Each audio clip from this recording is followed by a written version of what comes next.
gusto nyo na, kunwari, meron kayong mga reference poses, something like this. Yan. Teka lang, ayusin pala natin. Hindi pala nakatutok. Something like this.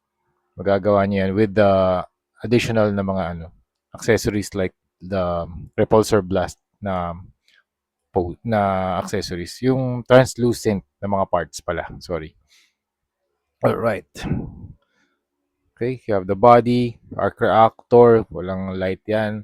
Pwede nyo ma-extend yung torso pero may konting-konting gap. Okay, you can also rotate. Ingat lang sa rotation, baka magkaroon ng mga paint chips. Kasi, syempre pag nag-grab yung dalawang parts, may possibility na magkaroon tayo ng mga paint chips or paint scratches. Kaya dahan-dahan lang. O, tulad nito, meron nga paint scratch. Ayun o, maliit lang sa shoulder niya. Oh, meron nga. Nadali to ah. Saan kaya ito nadali? Maliit lang oh. Sige, custom na lang natin to ng battle damage siguro. Yan mo. Titake ko rin to into, maglalagay din ako ng notes din dito para hindi na rin mabenta sa ibang mga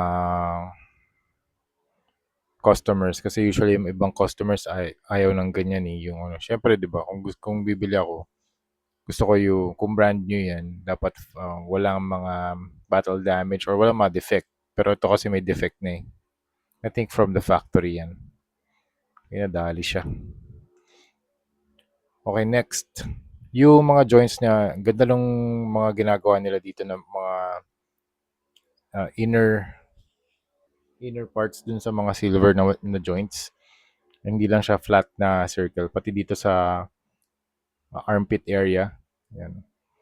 Meron din mga inner mechanisms.